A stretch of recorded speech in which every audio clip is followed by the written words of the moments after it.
మీ బంగారం తాకట్టులో ఉందా? విడిపించుకోలేక ఇబ్బందులు పడుతున్నారా? అయితే మీ బంగారాన్ని వెంటనే విడిపించి కొంటాం. గణేష్ గోల్డ్. మీరు సంప్రదించాల్సిన ఫోన్ నంబర్లు 9160-266-916, 8712619507. సీఎం రేవంత్ రెడ్డి ఢిల్లీకి వెళ్లారు. ఈ పర్యటనలో సీఎం రేవంత్ రెడ్డి ఇవాళ పలువురు కేంద్ర మంత్రులతో సమావేశం కానున్నారు.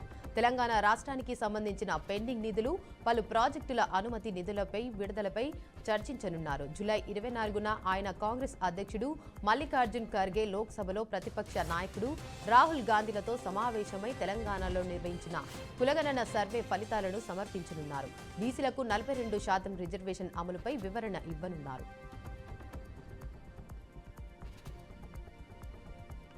పార్టీ ఎమ్మెల్యేలతో ముఖ్యమంత్రి చంద్రబాబు వరుస భేటీలు జరుపుతున్నారు. నరసరావుపేట, పాతపట్నం ఎమ్మెల్యేలతో ముఖ్యమంత్రి చంద్రబాబు నాయుడు సమావేశమయ్యారు. రోజువారీ స్కెడ్యూల్లో ఎంత బిజీగా ఉన్నప్పటికీ రోజుకు 2-3 ఎమ్మెల్యేలతో ముఖ్యమంత్రి సమావేశం అవ్వాలని నిర్ణయించారు. పార్టీని బలోపేతంపై ఇప్పటి వరకు 18 మంది ఎమ్మెల్యేలతో ముఖ్యమంత్రి సమావేశమయ్యారు. పార్టీ బలోపేతం, నియోజకవర్గంలో సమస్యలు, పరిష్కారాలు, పార్టీ పదవులపై వంటి ప్రధాన అంశాలు అజెండాగా భేటీ జరగనుంది. నియోజకవర్గాల్లో సుపరిపాలన తొలి అడుగు కార్యక్రమం జరుగుతున్న తీరు, ప్రజల నుంచి అందుతున్న ఫిర్యాదులను కూడా అడిగి తెలుసుకోనున్నారు. రాష్ట్ర ప్రభుత్వం చేపట్టిన socio economic, educational, employment, political and caste సర్వేను దేశంలోనే చారిత్రాత్మకమైన చర్యగా డిప్యూటీ సీఎం భట్టి విక్రమార్క అభివర్ణించారు. తెలంగాణలో నిర్వహించిన ఈ సర్వేను ఉదాహరణగా చూపిస్తూ రాహుల్ గాంధీ ఒత్తిడి వల్ల కేంద్ర ప్రభుత్వం కూడా దేశంలో జనాభా లెక్కలతో పాటు కులగణనకు ముందుకు వచ్చిందన్నారు. బీసీలకు 42% రిజర్వేషన్లు కల్పించేందుకు రూపొందిన బీసీ బిల్లు రాష్ట్రంలోని విపక్ష పార్టీల ఆమోదంతో అసెంబ్లీలో ఆమోదం పొందిందని అన్నారు. ఆంధ్రప్రదేశ్లో జిల్లాల పేర్లు మార్పుపై కేబినెట్ సబ్ కమిటీ ఏర్పాటు అయింది. సభ్యులుగా మంత్రులు అనగాని సత్యప్రసాద్, నారాయణ, అనిత, జనార్దన్ రెడ్డి, రామానాయుడు, నాదెండ్ల సత్యకుమార్ ఉంటారు. ప్రజల విజ్ఞప్తులపై సమగ్ర అధ్యయనం చేసి కమిటీ నివేదిక సమర్పిస్తుంది. సబ్ కమిటీ నివేదిక ఆధారంగా జిల్లాల మార్పుపై నిర్ణయం తీసుకుంది. ప్రాంతీయ హక్కులకు ప్రాధాన్యత ఇవ్వాలని సబ్ కమిటీకి ప్రభుత్వం సూచించింది. 1 కోటి మంది మహిళలను కోటీశ్వరులను చేస్తాం అని మంత్రి శ్రీధర్ బాబు అన్నారు. గత 10 సంవత్సరాల కాలం ఉన్న ప్రభుత్వం మహిళల సంక్షేమం, విద్య, వైద్యం మరచిపోయిందన్నారు. మహిళా సంఘాలకు వడ్డీ లేని రుణాలను ఇస్తున్న ఘనత కాంగ్రెస్ ప్రభుత్వానిదన్నారు. ఆత్మస్థైర్యంతో ఎదుగుతున్న మహిళలందరికీ శుభాకాంక్షలు తెలిపారు. మహిళా సంఘాలు సమీక్షిగా ఉండి పరిశ్రమలను ఏర్పాటు చేసుకోవాలన్నారు. రంగారెడ్డి జిల్లా షాద్నగర్ పట్టణంలో ఇందిరా మహిళా శక్తి సంబరాలు ఏర్పాటు కార్యక్రమంలో ఆయన ఈ వ్యాఖ్యలు చేశారు. గాలిలో కలిసింది వైసీపీనే అని, ఆ విషయాన్ని మాజీ మంత్రి రోజా గుర్తించాల్సిన విషయం అని మంత్రి అనగాని సత్యప్రసాద్ అన్నారు. 2019 ఎన్నికల్లో ప్రజలు వైసీపీపై విశ్వాసం పెట్టి 151 సీట్లతో గెలుపు సాధించారు. జగన్ పాలనలో రాష్ట్రంలో అరాచకం పరాకాష్ఠకు చేరినట్లు మంత్రి సత్యప్రసాద్ వ్యాఖ్యానించారు. అందుకే 2024 ఎన్నికల్లో వైసీపీ కేవలం 11 సీట్లకు పరిమితమైందన్నారు. ప్రజలు వైసీపీ అరాచకాలను, అకృత్యాలను గుర్తించి 93% రేటింగ్తో కూటమిని గెలిపించారని పేర్కొన్నారు. టీటీడీ చైర్మన్ బీఆర్ నాయుడు ధర్మ ప్రచార పరిషత్ కార్యాచరణల కరపత్రాన్ని విడుదల చేశారు. ఈ కార్యక్రమంలో 142 మంది కాంట్రాక్ట్ డ్రైవర్లను రెగ్యులర్ చేయడానికి ప్రభుత్వ ఆమోదానికి బోర్డు సిఫారసు చేయడం, తిరుమలలో 3వ వైకుంఠం క్యూ కాంప్లెక్స్ నిర్మాణానికి కన్సల్టెంటీ కమిటీ ఏర్పాటు, అలిపిరి ప్రాంతంలో ఆధ్యాత్మిక అభివృద్ధి కోసం కన్సల్టెన్సీ నియామకం వంటి కీలక నిర్ణయాలు తీసుకున్నారు. టీటీడీలో సైబర్ నేరాలను నివారించేందుకు సైబర్ సెక్యూరిటీ ల్యాబ్ ఏర్పాటు, అన్ని కార్యాలయాలను ఒకే భవనంలో కేంద్రీకరించడం కోసం పరిపాలన భవనం నిర్మాణం, ఒంటిమిట్ట కోదండ రామాలయంలో అన్నప్రసాద వితరణకు ₹4.35 కోట్ల నిధులు మంజూరు చేయడం వంటి అంశాలపై కూడా చర్చ జరిగింది.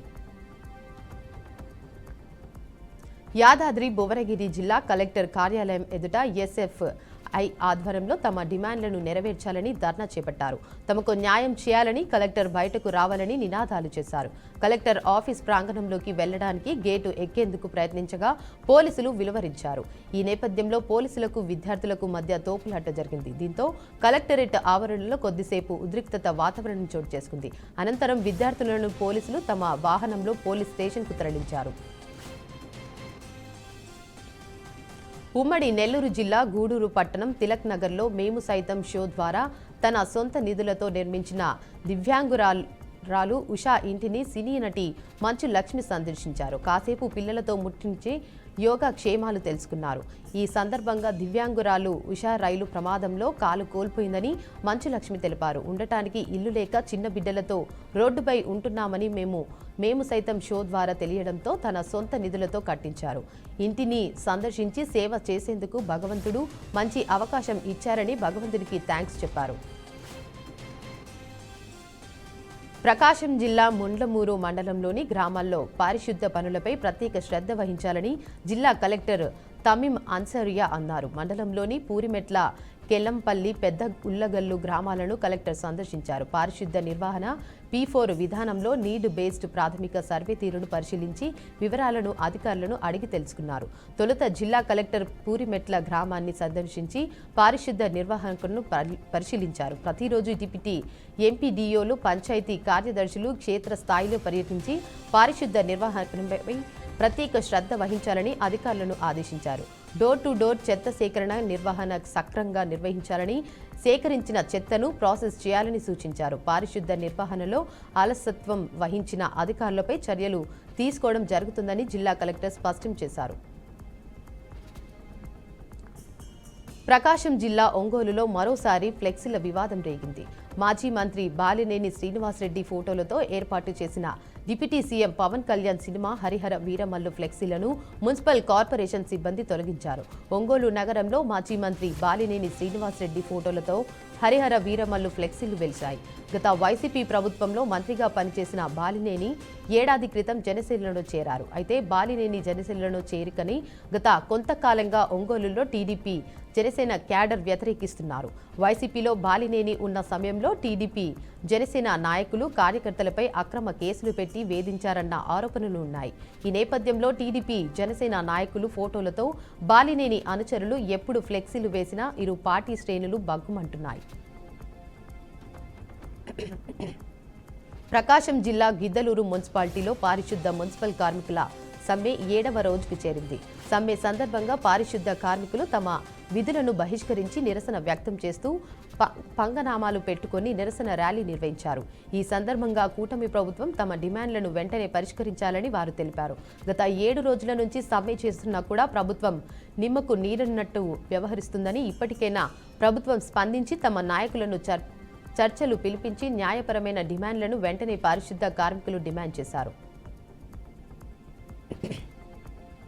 కృష్ణా జిల్లా పామూరు నియోజకవర్గంలో హరిహర వీరమల్లు మూవీ విడుదల సందర్భంగా జనసేన పార్టీ సమన్వయకర్త తాడిశెట్టి నరేష్ పూజా కార్యక్రమాన్ని నిర్వహించారు. నియోజకవర్గంలోని పామర్రు మండలం ఉండ్రపూడి అడ్డ రోడ్డులో ఉన్న శ్రీ వీరాంజనేయ స్వామికి పట్టు వస్త్రాలను సమర్పించారు.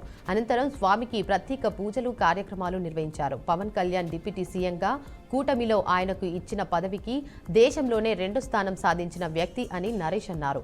ఈ ఏడాది కాలంలో మొట్టమొదట విడుదలవుతున్న Harihara Veeramallu blockbuster movie ఈ నెల 24 విడుదలవుతుందని, భారతదేశంలోనే ఒక చరిత్ర సృష్టించే ఒక సందేశాత్మకమైన చిత్రంగా నిలబోతుందని ధీమా వ్యక్తం చేశారు. అల్లూరి సీతారామరాజు జిల్లా పెదబయలు మండలంలో పోలీస్ సిబ్బంది వాహనములు తనిఖీ నిర్వహించారు. కేజీబీబీ స్కూల్ వద్ద ఉన్న మెయిన్ రోడ్డుపైన వాహనాలు తనిఖీలు చేస్తుండగా అనకాపల్లి జిల్లా మీదుగా షోలాపూర్ మహారాష్ట్రకు వెళ్తున్న 2 ఏపీకి చెందిన వాహనాలలో తనిఖీలు చేశారు.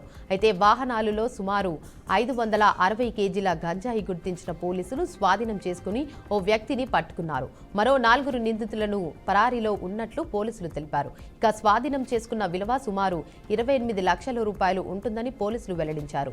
ఎన్డీపీఎస్ కేసు నమోదు చేసిన పోలీసులు నిందితుడిని రిమాండ్కు తరలించారు. పరారీలో ఉన్న వ్యక్తులను కోసం గాలింపు చర్యలు చేపట్టామని పోలీసులు తెలిపారు. ముగ్గురు విద్యార్థులకు విద్యుత్ షాక్తో స్వల్ప గాయాలైన ఘటన మహబూబాబాద్ జిల్లాలోని గిరిజన బాలుర ఆశ్రమ పాఠశాలలో చోటు చేసుకుంది. వర్షం భారీగా కురవడంతో పాఠశాలలో రేకుల కప్పుపై నీరు నిలవడంతో విద్యుత్ తీగలు తగిలి రేకులకు విద్యుత్ ప్రసారం జరిగింది. దీంతో 9వ తరగతి చదువుతున్న హేమంత్, 8వ తరగతి చదువుతున్న సాయి చరణ్, సిద్ధార్థ ముగ్గురు విద్యార్థులకు విద్యుత్ షాక్కు గురై స్వల్ప గాయాలయ్యాయి. పాఠశాల సిబ్బంది విద్యార్థులను హుటాహుటిన జిల్లా ఆసుపత్రికి తరలించి చికిత్స అందించారు. విద్యుత్ షాక్తో స్వల్ప గాయాలతో విద్యార్థులు ప్రాణాపాయం నుంచి తప్పించుకుని బయటపడటంతో సిబ్బంది ఊపిరి పీల్చుకున్నారు. విద్యార్థులను పరీక్షించిన ఆసుపత్రి వైద్యులు వారి ఆరోగ్యం నిలకడగా ఉందని తెలిపారు. తూర్పు గోదావరి జిల్లా రాజమండ్రి ప్రభుత్వ ఆసుపత్రిలో చికిత్స పొందుతున్న మలకలపల్లికి చెందిన వ్యవసాయ కూలీలను కొవ్వూరు ఎమ్మెల్యే ముప్పిడి వెంకటేశ్వరరావు పరామర్శించారు. పొలంలో ఫర్టిలైజర్ కొడుతుండగా దాని ప్రభావానికి 4 వ్యవసాయ కూలీలు తీవ్ర అస్వస్థతకు గురై కళ్ళు తిరిగి పడిపోయారు. వెంటనే స్పందించిన తోటి కూలీలు అంబులెన్స్లో రాజమండ్రి ప్రభుత్వ ఆసుపత్రికి తరలించారు. విషయం తెలుసుకున్న ఎమ్మెల్యే ఆసుపత్రికి చేరుకుని కూలీల యోగక్షేమాలను అడిగి తెలుసుకున్నారు. మెరుగైన వైద్యం అందించాలని డాక్టర్లను ఆదేశించారు. అయితే పంట పొలాలకు చిమ్మే మందుల ప్రభావంతో కూలీలు ఆరోగ్యానికి గురయ్యారని, ప్రాణాపాయం లేదని ప్రభుత్వ ఆసుపత్రి వైద్యులు తెలియజేశారు. జనగామ జిల్లా దారుణం చోటు చేసుకుంది. చిన్నపిల్లలతో ఓ ముసలి వ్యక్తి అసభ్యంగా ప్రవర్తించాడు. పాలకుర్తి మండలంలోని తీగారం గ్రామంలో ఘటన జరిగింది. ఇంటి ముందు ఆటలో ఆడుకుంటున్న చిన్నారులను పిలిచిన వృద్ధుడు డబ్బులు, చాక్లెట్లు ఆశ చూపి ఈ దారుణానికి ఒడిగట్టాడు. గత వారం రోజులుగా ఇదే తంతు జరుగుతుందని స్థానికులు తెలిపారు. ఇటీవల పాలకుర్తిలో మైనర్ బాలికపై తండ్రి అసభ్యంగా ప్రవర్తించిన ఘటన మరొక ముందే మళ్లీ ఈ ఘటన స్థానికంగా కలకలం రేపింది. పద్మశాలి కులానికి చెందిన కీచకుడిపై బాధితులు పోలీస్ స్టేషన్లో ఫిర్యాదు చేశారు. నిందితుడిపై ఫోక్సో కింద కేసు నమోదు చేశారు పోలీసులు. వృద్ధుడి కుటుంబం పరారీలో ఉన్నట్లు సమాచారం. అయితే నిందితుడిని కుల సంఘం నాయకులు కాపాడే ప్రయత్నం చేస్తుంటే ప్రజా సంఘాలు మాత్రం బహిరంగంగా ఉరి తీయాలంటూ డిమాండ్ చేస్తున్నారు. శ్రీ సత్యసాయి జిల్లా పుట్టపర్తిలోని ప్రశాంతి నిలయంలో సత్యసాయి బాబా మహాసమాధిని గల్ఫ్ దేశాల నుండి వచ్చిన భక్తులు పెద్ద సంఖ్యలో దర్శించుకున్నారు. ఈ సందర్భంగా వారు చుట్టుపక్కల గ్రామాల్లోని 180 నిరుపేద కుటుంబాలకు నిత్యావసర సరుకులు పంపిణీ చేయడం ద్వారా మానవత్వాన్ని చాటారు. ఈ సేవా కార్యక్రమాన్ని సత్యసాయి ట్రస్ట్ ట్రస్టీ రత్నాకర్ దంపతులు సమన్వయం చేశారు. సేవలో మేము వెనకపడము, బాబా చూపిన మార్గంలోనే మేము నడుస్తున్నాం అని గల్ఫ్ భక్తులు పేర్కొన్నారు. భక్తిభావంతో పాటు సామాజిక బాధ్యతను చాటిన ఈ కార్యక్రమం ప్రశంసలు అందుకుంది. కాకినాడ జిల్లా తునిలో మాజీ మంత్రి దాడిశెట్టి రాజా టీడీపీ నేతలపై తీవ్ర విమర్శలు చేశారు. చంద్రబాబు ఇచ్చిన హామీలు నెరవేర్చలేదని ప్రజలకు స్పష్టంగా తెలుసన్నారు. పవన్ కళ్యాణ్ హామీలతో ప్రజలు కూటమిని గెలిపించారని మాజీ మంత్రి విమర్శించారు. ఇప్పుడు ఆయన ప్రతిపక్షాన్ని ప్రశ్నించడం కాదని ఎన్నికల్లో ఇచ్చిన 143 హామీల అమలుపై దృష్టి పెట్టాలన్నారు. మద్యం అమ్మకాల ద్వారా ప్రభుత్వానికి వచ్చే 30,000 కోట్ల ఆదాయం అవినీతేనా అని ప్రశ్నించారు. ఎంపీ మిథున్ రెడ్డిపై అక్రమంగా కేసులు పెట్టి అన్యాయంగా అరెస్టు చేశారని ఆగ్రహం వ్యక్తం చేశారు. ఏలూరు పార్లమెంటు కన్వీనర్ కరువుమూరు సునీల్ సంచలన వ్యాఖ్యలు చేశారు.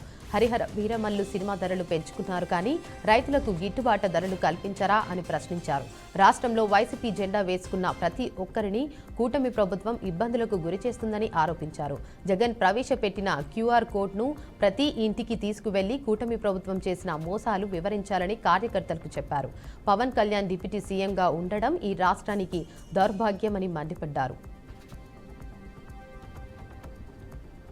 ఏపీ లిక్కర్ స్కామ్ కేసులు నిందితులకు మరోసారి బిగ్ షాక్ తగిలింది. ఈ రోజుతో 11 మంది నిందితుల రిమాండ్కు ముగియడంతో పోలీసులు వారిని విజయవాడలోని ఏసీబీ కోర్టులో హాజరుపరిచారు. అనంతరం వారి రిమాండ్ మరికొద్ది రోజులు పొడిగించాలని సిట్ అధికారులు కోరారు. దీంతో 11 మంది నిందితుల రిమాండ్ను మరోసారి పెంచుతూ కోర్టు నిర్ణయం తీసుకుంది. అనంతరం పోలీసులు వారిని జైలుకు తరలించారు. ఈ కేసులో నిందితులైన కసిరెడ్డి రాజశేఖర్ రెడ్డి, ధనుంజయ రెడ్డి, కృష్ణమోహన్ రెడ్డి, సజ్జల శ్రీధర్ రెడ్డి, బాలాజీ గోవిందప్ప, చాణక్య, పైల దిలీప్, చెవిరెడ్డి భాస్కర్ రెడ్డి, వెంకటేష్ నాయుడు, ఇతర 2 వ్యక్తులు ఉన్నారు.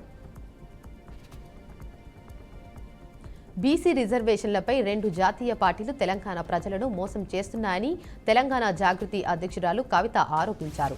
తాజాగా బీజేపీ స్టేట్ ప్రెసిడెంట్ చేసిన వ్యాఖ్యలు, బీజేపీ ఎంపీలు, కేంద్ర మంత్రులు మాట్లాడుతున్న అంశాలను చూసినా కూడా చాలా బాధాకరంగా ఉందని ఆవేదన వ్యక్తం చేశారు. బీసీ రిజర్వేషన్ల బిల్లును అసెంబ్లీ కౌన్సిల్లో పాస్ చేసి పంపితే రాష్ట్రపతి వద్ద పెండింగ్ పెట్టి తిరిగి పంపడం లేదన్నారు. పాస్ చేయమని బిల్లుకు మతపరమైన రంగు పులిమే ప్రయత్నం బీజేపీ చేసిందని మండిపడ్డారు.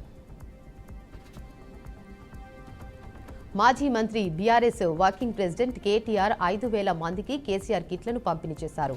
జూలై 24న కేటీఆర్ పుట్టినరోజు పురస్కరించుకొని గిఫ్ట్ ఏ స్మైల్ కార్యక్రమంలో భాగంగా మంగళవారం కిట్లు పంపిణీ చేశారు. ఈ సందర్భంగా కేటీఆర్ రేవంత్ రెడ్డి సర్కార్పై మండిపడ్డారు. కేసీఆర్ మీద కోపంతో కాంగ్రెస్ ప్రభుత్వం అధికారంలోకి వచ్చాక కేసీఆర్ కిట్లు పంపిణీ చేయడం ఆపేసిందన్నారు. గతంలో ప్రభుత్వ ఆసుపత్రులకు రావాలంటే ప్రజలు భయపడేవారని కేటీఆర్ అన్నారు. కేసీఆర్ కిట్ అమలు చేశాక ప్రసవాల కోసం చాలా మంది సర్కార్ దవాఖానకు వచ్చారన్నారు. తెలంగాణలో బెట్టింగ్ యాప్ కేసులో దర్యాప్తులో భాగంగా ఈడీ అధికారులు మరింత దూకుడు పెంచారు. ఇప్పటికే ప్రముఖ యాప్ల తరపున ప్రచారం చేసిన పలువురు సినీ ప్రముఖులకు సోమవారం నోటీసులు జారీ చేశారు. అందులో దగ్గుబాటి రానా, ప్రకాష్ రాజ్, విజయ్ దేవరకొండ, మంచు లక్ష్మిలు తదితరులు ఉన్నాయి. అయితే దగ్గుబాటి రానాను ఈ నెల 23న, ప్రకాష్ రాజ్ను 30న, విజయ్ దేవరకొండను ఆగస్టు 6న, మంచు లక్ష్మిని ఆగస్టు 13న విచారణకు హాజరు కావాలంటూ ఈడీ అధికారులు నోటీసులలో పేర్కొన్నారు. ఈ నేపథ్యంలోనే ఇవాళ కీలక పరిణామం చోటు చేసుకుంది. కేసులో విచారణకు దగ్గుబాటి రానా రేపు హాజరు కావాల్సి ఉంది. శాసనసభలు ఆమోదించిన బిల్లులను గవర్నర్లు, రాష్ట్రపతి నిర్దిష్ట గడువులోగా ఆమోదించాలంటూ కోర్టులో వారిని నిర్దేశించవచ్చా అనే అంశంపై సుప్రీంకోర్టులో విచారణ జరిగింది. దీనిపై అభిప్రాయాలు తెలియజేయాలని కేంద్ర, రాష్ట్ర ప్రభుత్వాలకు అత్యున్నత న్యాయస్థానం నోటీసులు జారీ చేసింది. ప్రధాన న్యాయమూర్తి జస్టిస్ బిఆర్ గవాయ్ నేతృత్వంలోని 5 సభ్యులు రాజ్యాంగ ధర్మాసనం ఈ విచారణను చేపట్టింది. వచ్చే మంగళవారం నాటికి దీనిపై స్పందన తెలియజేయాలని ఆదేశించింది. ఇది ఒక రాష్ట్రానికి సంబంధించిన విషయం మాత్రమే కాదని, మొత్తం దేశానికి సంబంధించిన విషయమని గమనించాలని ఈ సందర్భంగా సుప్రీంకోర్టు సూచించింది. ఆడపిల్లలు అన్ని రంగాల్లోనూ రాణిస్తోన్న ఈ రోజుల్లోనూ ఇంకా అఘాయిత్యాలు జరుగుతున్నాయి. ఒడిశాలోని సుందర్గఢ్ జిల్లాలో 15 ఏళ్ల టీనేజర్ హాకీ క్రీడాకారిణిపై ఆమె కోచ్లే సామూహిక అత్యాచారానికి పాల్పడిన ఘటన సంచలనం రేపుతోంది. రూర్కేలాలోని స్పోర్ట్స్ అథారిటీ ఆఫ్ ఇండియా సెంటర్లలో ఈ ఘటన చోటు చేసుకుంది. బాధిత యువతి గడిచిన 2 ఏళ్లుగా ఆ కేంద్రంలో శిక్షణ పొందుతోంది. జూలై 3వ తేదీ సాయంత్రం స్థానిక స్టేడియంలో కోచింగ్ సెషన్ పూర్తయిన తర్వాత 4 కోచ్లు సదరు క్రీడాకారిణిని లాడ్జికి తీసుకెళ్లి అక్కడ తనపై లైంగిక దాడికి పాల్పడ్డారని బాధిత యువతి ఆరోపించింది. విషయం ఎవరికైనా చెప్తే తీవ్ర పరిణామాలుంటాయని బెదిరించినట్లు బాధిత యువతి ఫిర్యాదులో పేర్కొంది. గాజాలో యుద్ధ వాతావరణం కొనసాగుతూనే ఉంది. గడిచిన 21 నెలలుగా గాజాపై కొనసాగుతున్న యుద్ధంలో మృతుల సంఖ్య 59,000 మార్కును దాటిందని గాజా వైద్య మంత్రిత్వ శాఖ తెలిపింది. 142,000 మంది గాయపడ్డారని వెల్లడించింది. మృతుల్లో సగం మంది మహిళలు, చిన్నపిల్లలేనని పేర్కొంది. ఇక మరోవైపు ఆకలికి తాళలేక అన్నం కోసం ఎదురుచూస్తున్న గాజా వాసులపై ఇజ్రాయెల్ ట్యాంకులు, తుపాకీ గుళ్లతో దాడులు చేస్తుందని ప్రపంచ ఆహార సంస్థ ఆరోపించింది. ఇజ్రాయెల్తో సత్సంబంధాలు ఉన్న ఈ సంస్థ చేసిన విమర్శలు అక్కడి నిజ పరిస్థితులకు అద్దం పట్టాయి. గాజాలో ఆహార వాహనాల వైపు పరిగెత్తిన జన సమూహంపై ఇజ్రాయెల్ దాడి చేయగా కేవలం ఆ ఒక్క రోజునే 80 మంది ప్రాణాలు కోల్పోయారు. టీమిండియా, ఇంగ్లాండ్ మధ్య 4వ టెస్టు ఇవాల్టి నుంచి జరగనుంది. ఈ నేపథ్యంలో ఇంగ్లాండ్ టెస్టు జట్టు కెప్టెన్ బెన్ స్టోక్స్ టీం ఇండియాకు గట్టి హెచ్చరిక జారీ చేశాడు. సిరీస్లో ఇప్పటికే ఇరు జట్ల మధ్య తీవ్ర వాగ్వాదాలు, నిప్పులు చెలరేగే మాటలు చోటు చేసుకున్న నేపథ్యంలో తమ జట్టు మైదానంలో ఎదురయ్యే ఎలాంటి స్లెడ్జింగ్కైనా భయపడొద్దని స్పష్టం చేశాడు. మాటకు మాటతో సమాధానం ఇస్తామని తెలిపాడు. బ్రిటన్కు చెందిన F-35 యుద్ధ విమానం సాంకేతిక సమస్యతో కేరళ ఎయిర్పోర్టులోనే ఉండిపోయింది. బ్రిటన్ నుంచి నిపుణులను రప్పించిన, మరమ్మతులు చేయించినా ఫలితం లేకుండా పోయింది. 5 వారాలుగా తిరువనంతపురం విమానాశ్రయంలోనే ఉండిపోయింది. తాజాగా ఈ యుద్ధ విమానం గాల్లోకి లేచింది. బ్రిటన్ నుంచి వచ్చిన నిపుణులు విమానంలో ఏర్పడిన సమస్యను గుర్తించి మరమ్మతులు చేశారు. దీంతో 5 వారాల తర్వాత ఈ యుద్ధ విమానం గాల్లో ఎగిరింది. విజయవంతంగా గాల్లోకి ఎగరడంతో ఈ విమానాన్ని బ్రిటన్కు తరలించినట్లు అధికారులు తెలిపారు.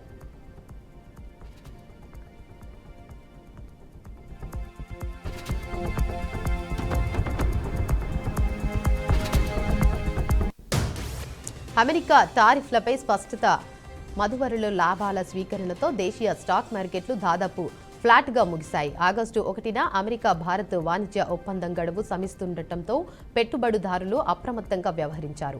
సెన్సెక్స్ 13.53 పాయింట్లు తగ్గి 82,186.81 వద్ద ముగిసింది.